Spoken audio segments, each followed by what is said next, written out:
ஸ்ரீதரனுடைய தலைமைத்துவத்தை பறிக்கலாம் அல்லது ஸ்ரீதரனுக்கு இருக்கக்கூடிய செல்வாக்கை குறைக்க அவர்கள் இந்த நிதி குற்றப்புலனாய்வு பிரிவு அல்லது அவருக்கு பார் இருக்கு என்று சொல்லி அவர்கள் பிரச்சாரம் செய்யலாம். இதெல்லாம் கடந்த பொது தேர்தல், பாராளுமன்ற பொது தேர்தலையே நீங்கள் பார்த்திருப்பீங்கள். கொள்கை ரீதியாக மக்களுக்கு கொள்கையை சொல்லி வாக்கு கேட்பதை விட லிகர் பார் இருக்கு, ஸ்ரீதரனுக்கு பார் இருக்கு, அதை கண்டுபிடிக்க வேணும் என்று சொல்லி மேடையாக முழங்கி தோல்வியை சந்தித்தவர்கள் தான் அதிகமானவர்கள்.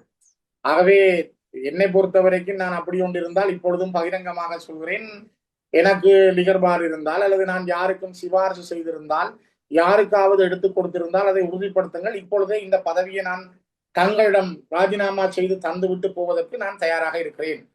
இது நான் இப்பொழுதும் தெளிவாக சொல்லுகிறேன். அதே போல நான் என்னுடைய சொத்து விவரத்தை பாராளுமன்றத்துக்கு வெளிப்படுத்தி இருக்கிறேன், பொது வழியிலும் வெளிப்படுத்தி இருக்கிறேன்.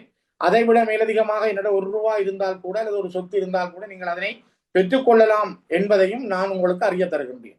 ஆனால் தமிழ் தேசிய அரசியலில் இருந்து ஒருவரை கொண்டு வீழ்த்துவது என்பது அவர்களால் முடியாத காரியம். அதற்கான பல்வேறுபட்ட முயற்சிகளை அவர்கள் மேற்கொள்கிறார்கள். நான் ஒன்றை தெளிவாக சொல்ல முடியும், தலைமைத்துவம் என்பது வெறும் ஒரு குச்சி அல்ல. அது பல்வேறுபட்டவர்களை அரவணைத்து அவர்களை ஒரு இலக்கு நோக்கி பயணிக்க வைப்பதுதான் தலைமைத்துவம். தலைவன் தானாக போய் நின்று கொண்டு மற்றவர்களை வா என்று சொல்வதல்ல, ஏனையவர்களையும் அரவணைத்து அவர்கள் விடுகின்ற பிழைகளில் இருந்து அவர்களை திருத்தி அவர்களை ஒன்றாக ஒரு அணியாக அணைத்து நாங்கள் போகின்ற பாதையிலே கொண்டு போய் சேர்க்க வேண்டியதுதான் தலைமைத்துவம்.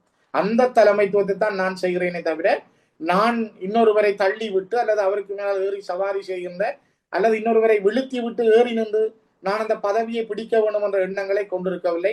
வரலாறு அதற்குரிய பக்கங்களை தந்திருக்கிறது, எனக்குரிய காலங்களை தந்திருக்கிறது. அந்த காலங்களை நான் செய்கிறேன்.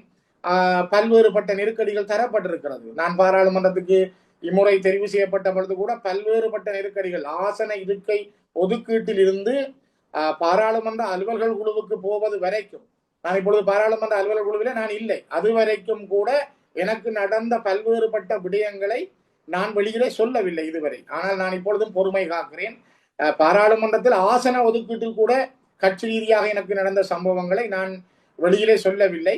அவ்வாறெல்லாம் கடந்து மெல்ல மெல்ல கட்சிக்குள்ள இருக்கிற ஒற்றுமை, எங்களுக்கு நாங்கள் ஒரு ஒற்றுமையாக பயணிக்க வேண்டும் என்ற பல்வேறுபட்ட காரணங்களால் மிக பொறுமை காத்து நாங்கள் அதை நிதானமாக கொண்டு போக வேண்டும் என்ற ஒரு தலைமைத்துவத்தை வழங்க வேண்டும் என்ற அடிப்படையில் தான் ஒரு தலைவனாக நான் என்னை அடையாளப்படுத்திக் கொள்கிறேனே தவிர, குலைக்கிற நாய்க்கெல்லாம் நான் உடனே பதிலளித்துக் கொண்டிருக்க வேண்டிய அவசியம் இல்லை என்ற காரணத்தால் நான் அந்த பக்கங்களுக்கு போகவில்லை.